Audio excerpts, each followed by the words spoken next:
tears streamed down Sofia Ramirez's face as the word fired, echoed in the noisy diner like a gunshot, a hammer blow to her already fragile world. Her manager's voice was cold, clinical, citing breach of company policy and unauthorized transactions, the transgression, paying for a hungry, destitute man's $15 meal with her own tip money. As she was escorted out, her uniform stripped from her, she felt the burning stares of co-workers and customers. She had lost everything for a simple act of kindness. But what she didn't know, what no one could have known, was that the homeless man she helped was no homeless man at all.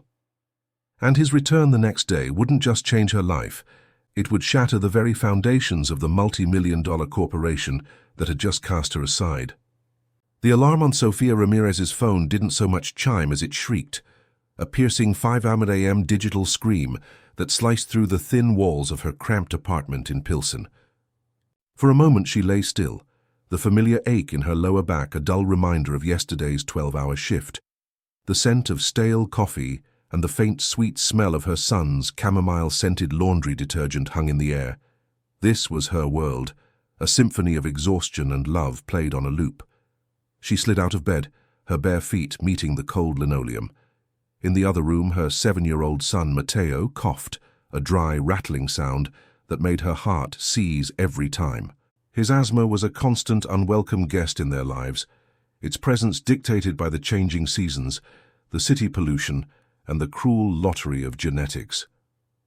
The new nebulizer sat on his bedside table, a plastic monument to their last emergency room visit, and the mountain of debt it had created. Sofia was 29, but on mornings like this, she felt 100. Her reflection in the bathroom mirror showed a woman she barely recognized.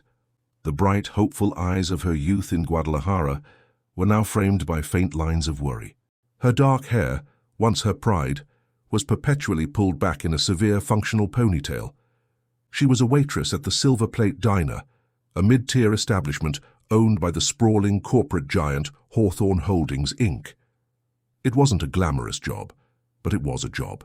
It paid the rent, just barely, and kept Matteo's inhalers filled most of the time. The uniform was a drab polyester affair, a pale blue dress that always seemed to smell of fryer oil, no matter how many times she washed it. As she buttoned it up, she ran through the day's mental checklist.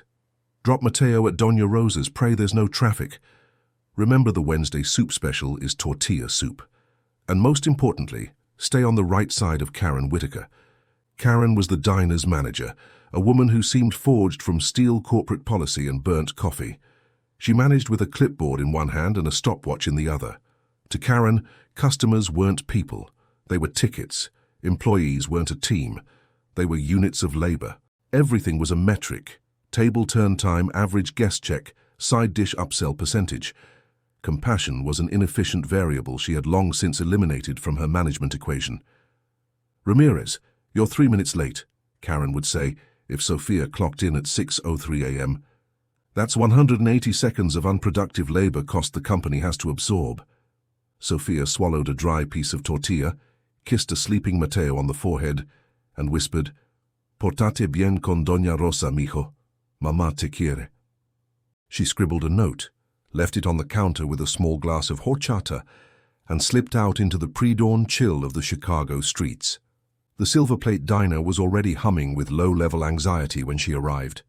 The cooks were slapping chorizo on the griddle, the dishwashers were clattering racks of plates, and the other morning shift waitresses were rushing around, their faces tight with practiced, joyless urgency. Morning, Sofia, sighed Lucia, another waitress, as she filled a tray with coffee mugs. Karen's on a warpath today. Victor Lang is coming. Sofia's stomach tightened. Victor Lang was the regional manager, a corporate shark known for surprise inspections and firing staff to streamline operations. His visits meant Karen would be 10 times more demanding, scrutinizing every pour of coffee, every crumb on the floor. Great, Sofia muttered, tying her apron. Just what we need. The morning rush was a blur of frantic activity. Orders were shouted, plates were delivered, and coffee was sloshed. Sofia moved with an efficiency born of years of practice, a forced smile plastered on her face. She was polite to the grumpy old man in booth 4 who always complained his coffee was too hot. She was patient with the table of indecisive tourists. She even managed a genuine laugh for Mr. Morales, a regular who told the same joke every single day. Through it all, she was acutely aware of Karen's hawk-like eyes following her every move. She saw Karen tap her watch as Sophia spent an extra minute helping Mr. Morales find his dropped glasses. She saw the slight frown when a child at one of her tables spilled a glass of water, forcing Sophia to stop and clean it up. By midday, the initial rush had subsided into a steady, manageable flow. Sophia finally had a moment to breathe, leaning against the service counter and rubbing her aching feet. Her tips so far were meager. She did a quick mental calculation. After paying Doña Rosa and buying groceries, there would be barely enough to cover the co-pay for Mateo's new prescription. The anxiety, never far from the surface, began to bubble up again. She had to make more. She had to get more tables, turn them faster, upsell more desserts. She had to be the perfect employee.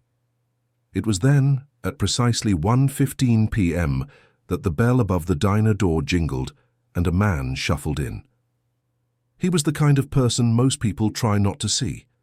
His clothes were ragged, his graying hair was matted, and his face was etched with the kind of deep, weary lines that speak of a life lived on the harsh edges of society. He hesitated at the door, as if unsure of his welcome, his eyes scanning the room with a mixture of hunger and shame. Karen, standing near the cash register, saw him immediately. Her lips thinned into a razor-straight line. She was already moving toward him, her body language radiating hostility, ready to eject him before he could take a step further. But Sophia, whose station included the empty tables by the door, saw him first. Their eyes met for a fleeting second, and in his she didn't see a nuisance or a problem. She saw a profound and desperate exhaustion.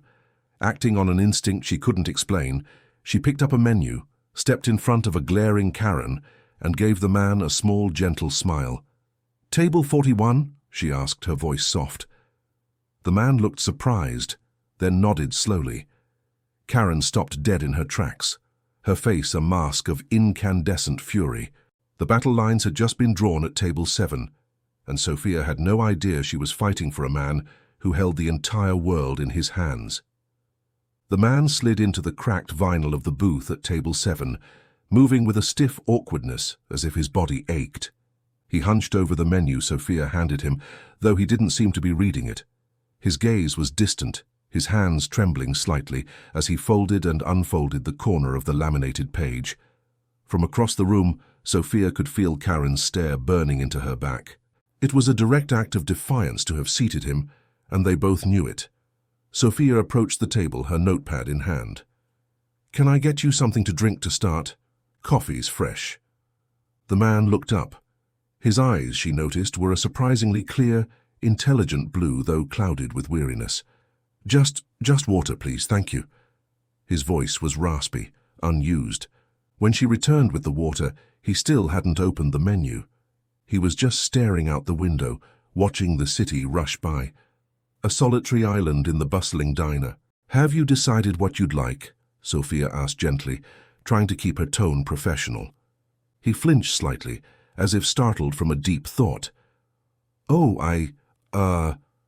He looked down at the menu, then back at her, a deep flush of shame coloring his weathered cheeks. "What's the cheapest thing you've got that's filling?" he mumbled, his eyes fixed on the table. Sophia's heart broke a little. She'd heard that question before in different forms. The single mother trying to feed 2 kids on $10. The student with his laptop trying to make 1 coffee last for 4 hours of free Wi-Fi. "The sunrise special is our best value," she said, pointing to the all-day breakfast section. 2 eggs, bacon, toast, and hash browns. It's 10 or... She leaned in a little, lowering her voice. "The kitchen staff made a big batch of pozole for their own lunch. It's not on the menu, but it's hearty. I can get you a big bowl of that for $5. Comes with tortillas." His head shot up, his blue eyes wide with a mixture of surprise and gratitude. "The pozole," he said, his voice cracking slightly. "Yes, please. Thank you." As Sophia walked to the kitchen to place the order, she felt a renewed sense of purpose. This was why she'd crossed the border years ago, before life had worn her down. It was about the simple human act of feeding someone. of offering a moment of comfort and care. The man who had mumbled his name was Eduardo ate the pozole, with a slow, deliberate hunger that suggested he was savoring every single bite. He didn't wolf it down like a starving man. He ate with a quiet dignity that seemed at odds with his disheveled appearance. He cleaned the bowl with a tortilla, his movements methodical.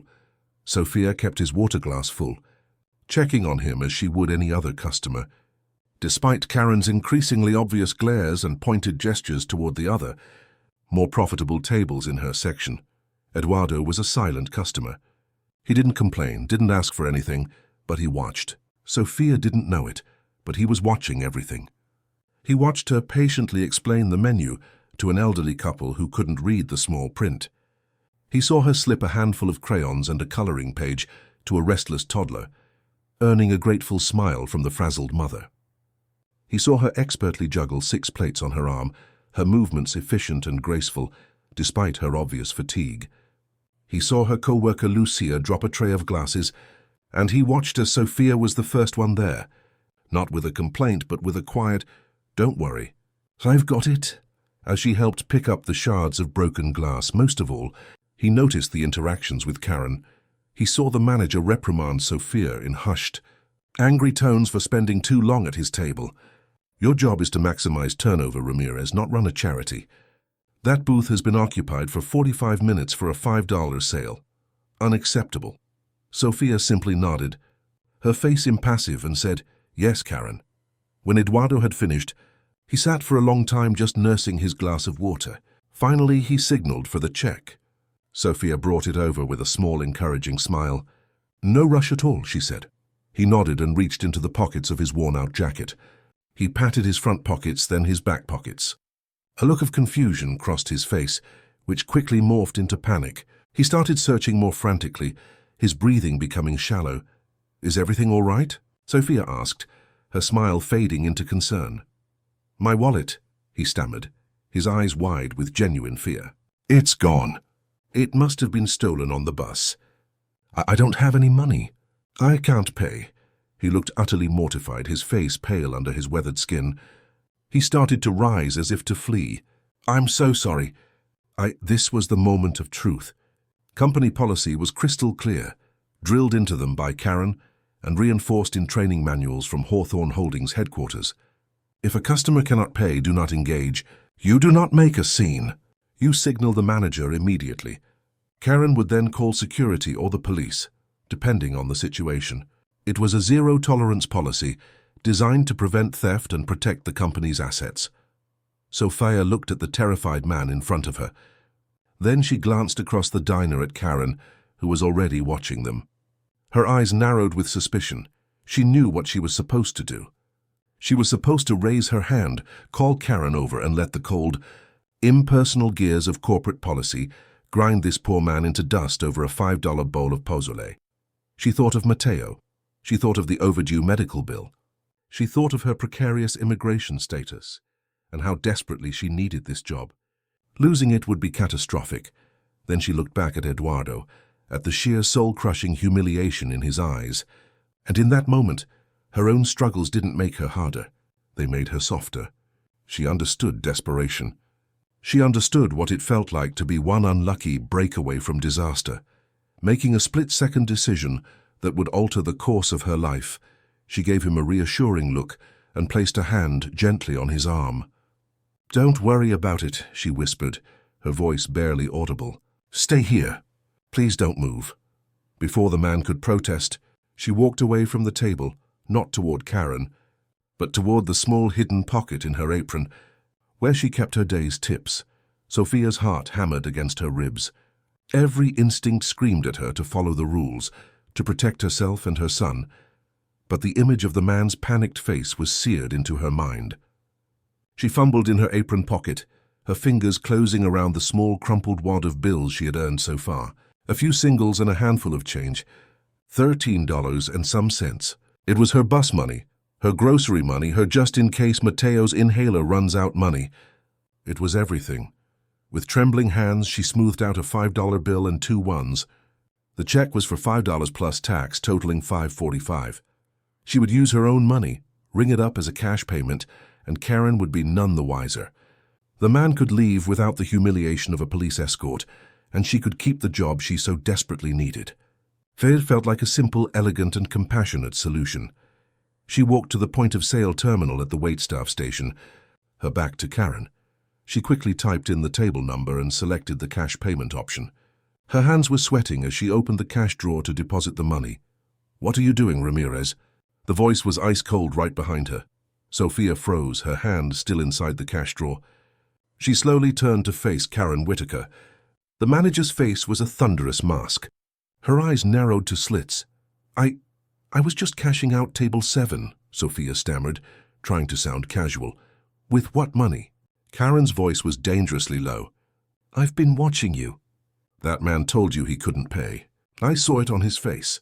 And you did not signal for a manager as per protocol." Sophia's mind raced. He found the money. It was in a different pocket. It was a weak lie, and it crumbled instantly under Karen's intense glare. "Open your hand," Karen commanded. Sophia hesitated. "Karen, it's really... Now, Ramirez, or I'll have security do it for you." Defeated, Sophia opened her hand, revealing her own crumpled bills. Karen's eyes flickered from the money in Sophia's palm to the cash drawer and back again.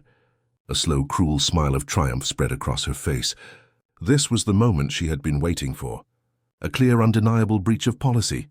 "So this is how it is," Karen said, her voice now rising in volume, attracting the attention of nearby staff and customers. "You are using your own funds to pay for a customer's meal, an unauthorized transaction, a flagrant violation of Hawthorne Holdings Policy 7B. Subsection 4. Employee funds shall not be commingled with company revenue or used to settle a customer's bill under any circumstances." She recited the rule like a religious zealot quoting scripture. The diner was growing quiet. The clatter of cutlery and the low hum of conversation began to fade as people turned to watch the unfolding drama. At table 7, Eduardo looked on, his face a mixture of horror and disbelief. He started to get up to say something, but a subtle shake of Sophia's head begged him to stay put. Intervening now would only make it worse. "He was hungry, Karen," Sophia pleaded, her voice a desperate whisper. "He didn't have any money. It was $5. What was I supposed to do? Call the cops on him for a bowl of pozole?" "You were supposed to follow procedure," Karen snapped, her voice now a full-blown declaration for the entire room to hear. "Procedures exist for a reason. To protect this business. What happens next time? Do you give away a steak dinner? Do you start emptying the register? For every sob story that walks in that door. You are not just an employee, Ramirez. You are a liability." The humiliation was a physical force pressing down on Sophia, making it hard to breathe. Her cheeks burned. She could feel the pitying stares from her co-workers and the curious, judgmental gazes from the customers. "I paid for it," Sophia said, her voice trembling but defiant. "The company didn't lose a single cent. In fact, you made a profit on the pozole." This was the wrong thing to say. Karen's face contorted with rage. "This isn't about one bowl of pozole. It's about authority. It's about discipline. It's about the precedent you are setting. You have undermined my authority and willfully disregarded corporate policy. You have proven that you cannot be trusted." Karen took a step back, her posture rigid and official. She was no longer a diner manager. She was an executioner. "Sophia Ramirez," she announced, her voice ringing with cold finality that chilled Sophia to the bone. "As of this moment, your employment with Hawthorne Holdings is terminated. You are fired." The word hung in the air, sharp and brutal. A collective gasp rippled through the diner. Lucia had her hands over her mouth, her eyes wide with shock. Even the cooks had stopped working and were staring out from the kitchen pass-through. "Karen, you can't," Sophia choked out, tears welling in her eyes. "Please, my son, I need this job." "You should have thought of your son before you decided to become a martyr for a vagrant," Karen retorted coldly. "Take off your apron. I'll have your final paycheck mailed to you. You have 5 minutes to collect your personal belongings from your locker. I will escort you out myself." Numbly, Sophia untied the strings of her apron. The cheap blue fabric suddenly felt impossibly heavy. She folded it and placed it on the counter. The tears that she had been holding back now streamed freely down her face. She looked past Karen, her gaze landing on table 7. The man Eduardo was standing now, his face pale, his fists clenched at his sides. He looked like he wanted to speak, to scream, to tear the whole place down. But what could he do? He was a nobody, a homeless man who had inadvertently cost a kind woman her livelihood. Their eyes met one last time, and in his, she saw a look of profound, agonizing regret. As Karen marched her toward the staff lockers, the silence of the diner was broken by the sound of a chair scraping back and a heavy, intentional clatter. Someone had left a $20 bill on table 7, right next to the half-empty glass of water. But it was too late. The gears had been set in motion, and Sophia Ramirez, mother, waitress, and good Samaritan, was now unemployed. The walk home was a blur. Sophia didn't remember the familiar route, the crack in the sidewalk on the corner of 18th and Halsted, or the sound of the pink line rattling overhead. All she could feel was the phantom weight of the apron on her waist and the searing heat of humiliation on her cheeks. The city sounds were muffled, as if she were underwater, drowning in a sea of despair. When she reached her apartment building, the 3 flights of stairs felt like a mountain.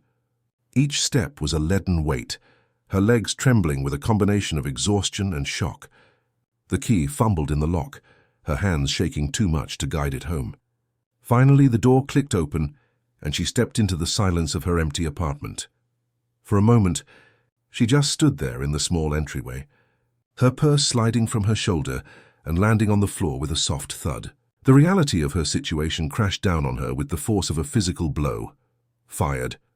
The word echoed in the silent apartment, mocking her. Fired for a $5 bowl of pozole. Fired for being kind. She sank onto her worn-out sofa, the springs groaning in protest. She didn't cry. The tears had run dry on the walk home, leaving behind a hollow, aching numbness. Her mind, however, was a chaotic storm. How was she going to pay rent next month? The landlord, Senor Vargas, was a stickler. He didn't do extensions. How would she afford Mateo's medication? His new prescription was waiting at the pharmacy, its cost looming like a monster in the dark. What about food? The fridge was already looking bare. What about her pending residency application? Would this show up somehow? Panic began to claw its way up her throat, cold and sharp. She wrapped her arms around herself, trying to hold the pieces of her crumbling world together. She was a good worker. She was never late. She covered shifts for others. She did everything that was asked of her and more. How could it all be undone by one small act of compassion? Her eyes fell on a framed photograph on the end table.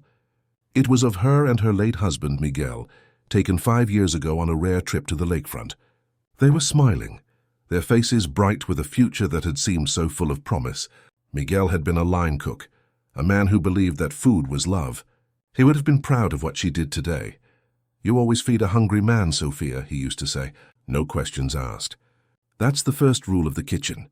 Miguel had also worked for a Hawthorne Holdings establishment, a more upscale taqueria downtown. He'd been passionate, creative, a rising star in the kitchen.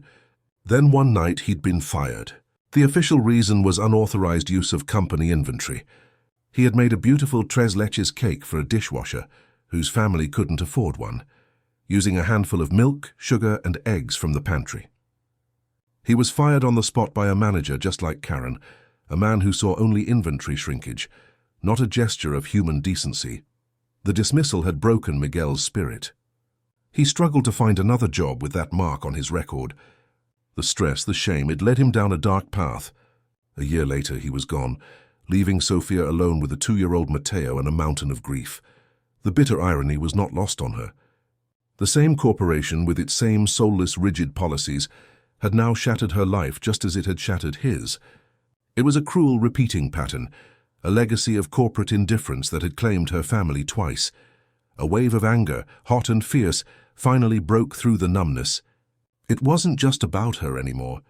It was about Miguel. It was about every little person ground up by the unfeeling machinery of a giant company that valued rules over people. Getting up from the couch, she walked to Mateo's room. He was still at Doña Rosa's. She would have to call and tell her she couldn't afford to pay her for the rest of the week. Her son was sleeping soundly in his small bed, his chest rising and falling in a steady rhythm. The nebulizer stood guard on his nightstand. She reached out and gently brushed a lock of hair from his forehead. He was her whole world. Everything she did for him. And now she had failed him.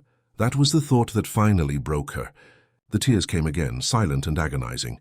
She sank to the floor, her head resting against the side of his bed, and wept. She wept for her lost job, for her shattered pride, for the uncertain future. She wept for Miguel and the life they were supposed to have. She wept for the simple, crushing unfairness of it all. As the evening light faded outside the window, casting long shadows across the room, Sofia Ramirez felt a profound and terrifying loneliness. She had never felt so utterly and completely alone in the dark. While Sofia's world was shrinking to the four walls of her silent apartment, another world, one of panoramic city views and polished mahogany, was being shaken to its core. Edward Hawthorne, known to Sofia only as Eduardo, sat in the back of his chauffeured Maybach, the scent of rich leather, a stark, nauseating contrast to the diner's lingering smell of grease and despair. He had shed the ragged clothes now stuffed in a duffel bag on the floor and was back in a tailored navy suit. But the transformation was only skin deep.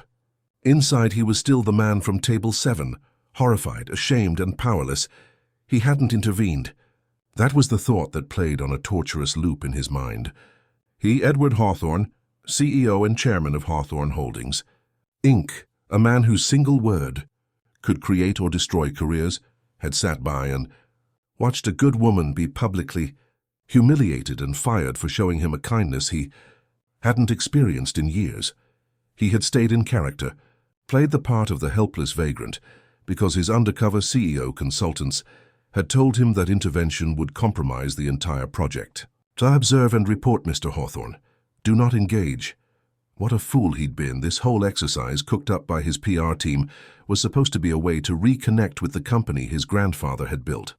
"See the front lines, Edward," his grandfather had always said. "A company's heart isn't in the boardroom, it's on the diner floor." After his grandfather's death 6 months ago, Edward, who had been raised on spreadsheets and profit margins, felt a gnawing disconnect from that philosophy.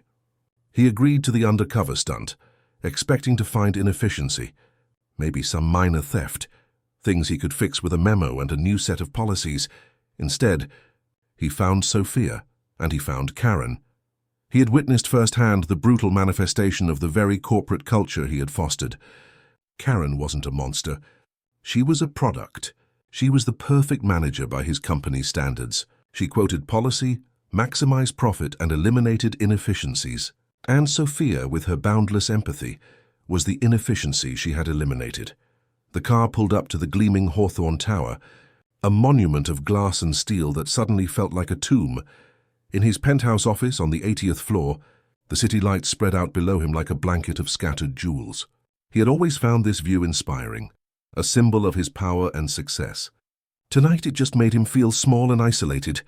"Get me Victor Lang on the line now," he barked at his assistant through the intercom, and pulled the complete employee file for a waitress named Sofia Ramirez from the Silver Plate Diner on 18th Street. "And while you're at it, get me the file for the manager, Karen Whitaker." He paced the length of his office, the plush carpet muffling his angry footsteps. He had seen the fear in Sofia's eyes when she pleaded for her job, mentioning her son. He had created a system where a mother's livelihood could be extinguished over 5:45 hours. The thought was sickening. His assistant buzzed back. "Mr. Lang is online, sir, and the files have been sent to your secure tablet." Edward snatched the phone. "Victor," he said, his voice dangerously calm. "Edward Hawthorne. I was reviewing the performance metrics for the 18th Street Diner. Tell me about the manager, Karen Whitaker." Lang, clearly caught off guard by a direct call from the CEO, stammered for a moment. "Mr. Hawthorne, sir, Karen Whitaker is an exemplary manager, a real bulldog. She has the highest profit margins in my district. Table turn times are down 15%. And upsells are up 20% since she took over. And her staff turnover rate?" Edward asked, his eyes cold. There was a pause. "Well, sir, that is slightly higher than average. But in this industry, and slightly higher." Edward cut him off, his voice dripping with sarcasm. "I'm looking at the numbers right here, Victor. It's the highest in the entire Midwest region. She churns through employees like they're disposable napkins. Do you reward that?" "Her results speak for themselves, sir," Lang said defensively. "She's a bottom-line manager. That's what we've been incentivizing. We've been incentivizing." The words hit Edward like a punch to the gut. Lang was right. The problem wasn't just Karen or Victor. The problem was him. We're going to talk more about your incentive programs tomorrow, Victor. Be in my office at 8 a.m., Edward said, and hung up before Lang could reply. He picked up his tablet and opened Sofia Ramirez's file. It was sparse, hired 3 years ago. No commendations, no demerits, just a steady, unremarkable record. He saw her address, her emergency contact information, and a note about her dependent son, Mateo. Then he swiped to the next page to her personal information. He saw her last name, Ramirez, and next to it the name of her late husband, listed as her former next of kin, Miguel Ramirez. Edward's blood ran cold. Miguel Ramirez. The name echoed from the past. He quickly accessed the company's terminated employee archives, his fingers flying across the screen. He typed in the name. One result: Miguel Ramirez, former line cook, terminated 5 years ago from the Hawthorne Taqueria. Edward remembered the incident vaguely.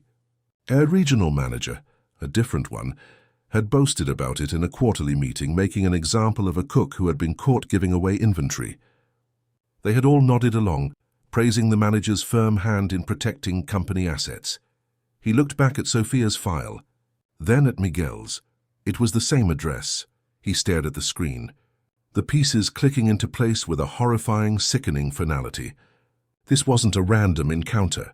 This was a ghost of his company's past, a direct consequence of a culture he had helped build and perpetuate, coming back to haunt him. He had not just witnessed an injustice. He had participated in the second act of a tragedy his own company had written. The view from his window suddenly seemed to mock him.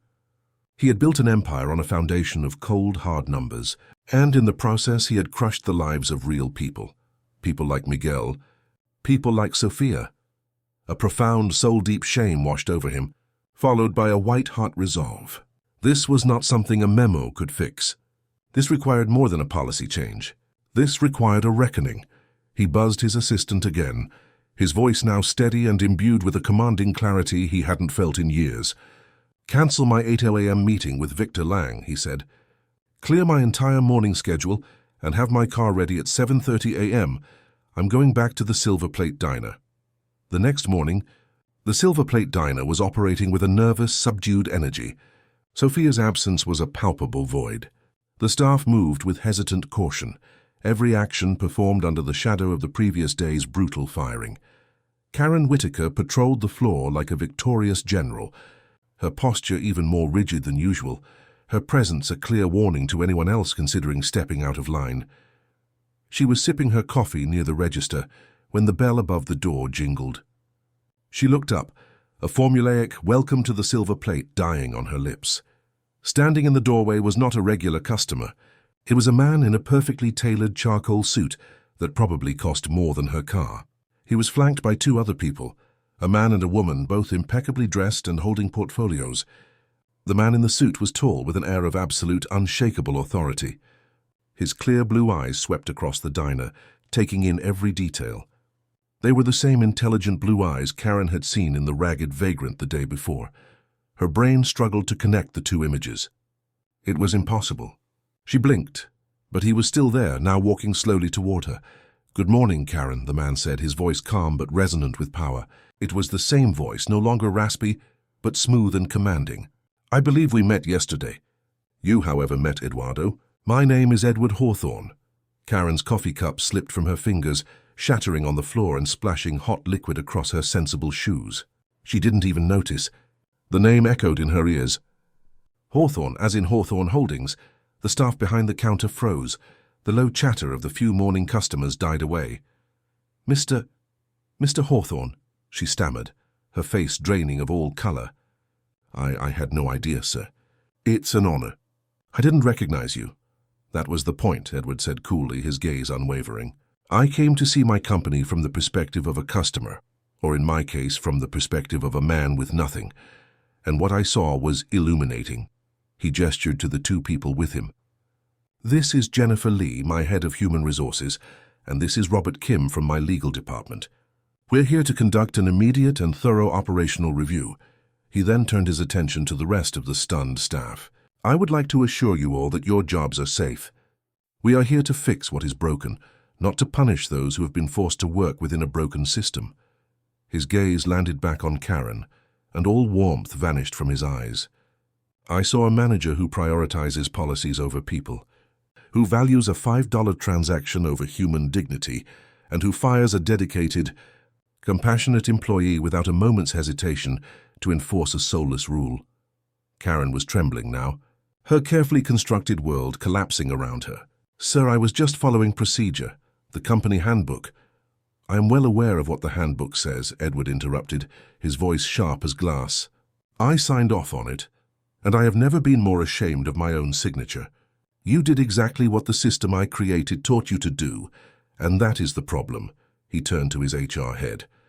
"Jennifer, I want you to begin one-on-one interviews with every employee here. I want to know everything, unfiltered, unedited. I want to know about their struggles, their fears, their ideas." Then he pulled out his personal phone. He scrolled through a contact and pressed call. He put it on speaker for Karen to hear. After 2 rings, a weary, grief-stricken voice answered. "Hello? Sophia Ramirez?" Edward asked, his own voice softening considerably. There was a pause. "Yes, who is this?" "My name is Edward Hawthorne. You helped me yesterday at the diner. I was the man at table 7. The silence on the other end of the line was heavy with confusion and disbelief. I don't understand. I know you don't, and I am so profoundly sorry for what happened to you, more sorry than I can possibly put into words. What you did was the kindest, most decent thing I have seen in a very long time, and you were punished for it. That ends today." He took a deep breath. "Sophia, I need to ask you to come back to the diner right now. There's something we need to discuss in person. It's important. It's about your husband, Miguel."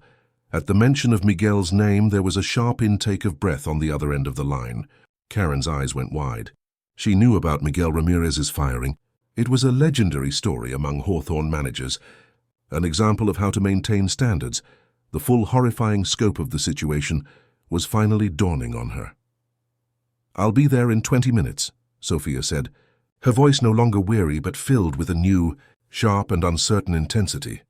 Edward ended the call and looked at Karen, whose face was now a pale, ghostly white. "The woman you fired yesterday," Edward said, his voice low and heavy with meaning, "was the widow of a man our company already failed once.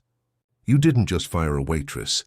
You repeated history, and I was there to witness the whole shameful cycle. Now we are all going to sit here and wait for her to arrive, and we are going to begin to make it right." Sophia walked into the Silver Plate diner like a person entering a dream. The 20-minute rideshare paid for by the car service Edward Hawthorne had sent had done little to prepare her for the scene inside. Her former co-workers were gathered in small, hushed groups. Her former manager, Karen Whitaker, was sitting stiffly at a table, pale and silent. And in the center of it all stood the man from table 7. No longer Eduardo the Vagrant, but Edward Hawthorne, the CEO, his powerful presence commanding the entire room. He turned as she entered, and the look on his face was one of deep, undisguised remorse. He walked toward her, meeting her in the middle of the diner floor. "Sophia," he began, his voice filled with an emotion she couldn't quite place. "Thank you for coming. First, before anything else, I want to apologize. What happened to you yesterday was an unforgivable failure on my part and on the part of the company I lead. There is no excuse." Sophia was still trying to process the sheer surreality of it all. You're the CEO," she stated, the words feeling foreign in her mouth. "I am," he confirmed, "and I have been a very poor one. I lost sight of what my grandfather built this company on. People. You reminded me of that. Your compassion, your integrity, even when it cost you everything. That is the core of what this business should be." He gestured to an empty booth. "Please sit with me." Hesitantly, she slid into the booth and he sat opposite her. For the first time, she wasn't his waitress. They were equals. "When I looked at your employee file," he continued gently, "I found something that stopped me in my tracks. Your husband's name, Miguel Ramirez." I remembered his case. Sophia stiffened, old wounds reopening with a fresh, sharp pain. "You fired him for giving a tres leches cake to a man who had nothing." Edward didn't flinch from her accusatory gaze. He met it head-on.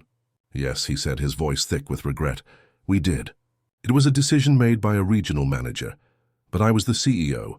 I endorsed the culture that allowed it to happen, a culture that prized a few dollars worth of milk and sugar over a man's dignity and career. I see now, with a clarity that sickens me, that Miguel's firing wasn't just a mistake. It was a moral failing, a failing that I believe contributed to what happened to him, and for that I am truly deeply sorry. Tears welled in Sophia's eyes, but this time they were not tears of despair. They were tears of validation, of a long-held pain finally being acknowledged. "Sophia, I cannot undo the past," Edward said, leaning forward, his voice earnest. "I cannot bring Miguel back, but I can promise you, starting today, that his legacy and your act of kindness will become the catalyst for a fundamental change in this entire corporation." He paused, collecting his thoughts. "I didn't come here just to offer you your job back. Frankly, you deserve better than that. I am creating a new position, a new department within Hawthorne Holdings. It's called the Hawthorne Humanity Initiative. Its sole purpose will be to audit and reform our company policies, to implement employee support programs, and to ensure that compassion and empathy are woven into the very fabric of how we do business. We'll establish emergency funds for employees in crisis, overhaul our management training, and create pathways for real feedback from the ground up." He looked at her, his blue eyes filled with a desperate hope. "And I want you to run it. I want you to be its first ever director. I don't want someone with a business degree who's never served a plate of food in their life. I want someone who understands the human cost of a bad policy. I want someone with integrity, with courage, and with a heart. I want you, Sophia." Sophia was speechless. The director of a corporate initiative. It was unfathomable. "Me? I'm a waitress. I don't know how to run a department." "You know how to be a decent human being," Edward countered. "That's the most important qualification. We will provide you with all the training, resources and support you need, a team, an office at headquarters, and a salary that will ensure you and Matteo never have to worry about a medical bill or the rent again. I'm not offering you a job, Sophia. I'm asking you to be my partner in fixing this company, to help me build a corporation that Miguel would have been proud to work for." Across the room, Karen Whitaker watched this exchange, her face a complicated mask of shock, shame, and perhaps for the first time a glimmer of understanding. Her world of rigid rules and cold metrics had been turned upside down by a single act of kindness she had tried to stamp out. Sophia looked at Edward Hawthorne, the man she had fed when he was hungry. She thought of Matteo, of Miguel, of the endless, exhausting struggle, and for the first time in years, she saw a light at the end of the tunnel. Not just an escape from her circumstances, but a chance to build something better, to give meaning to her own suffering and to Miguel's memory. A slow, tentative smile touched her lips. "Okay," she said, her voice clear and steady. "Yes, I'll do it." Edward Hawthorne let out a breath he didn't realize he'd been holding. It was the beginning of a long road, but it was a start. The Silver Plate Diner, once the scene of a cruel injustice, had just become the birthplace of a revolution, all because one waitress chose kindness over policy, and one CEO was finally willing to see the human beings behind his bottom line. The story of Sophia Ramirez and Edward Hawthorne isn't just about a job lost and a fortune gained. It's a powerful reminder that our true character is revealed not in how we follow the rules, but in how we treat each other, especially when no one is watching. Sophia's simple act of kindness, born from her own struggles, created a ripple that didn't just come back to her. It grew into a tidal wave of change that reformed an entire company. It proves that one person armed with empathy can be more powerful than the most rigid corporate policy. Her story teaches us that true strength lies in compassion, and that sometimes the biggest risks lead to the most profound rewards. What seems like a thankless sacrifice could be the very thing that changes everything. If Sophia's incredible journey moved you, please give this video a thumbs up to spread the message of kindness. Don't forget to share it with someone who might need to hear it. And for more real-life stories that will inspire and amaze you, hit that subscribe button and turn on notifications.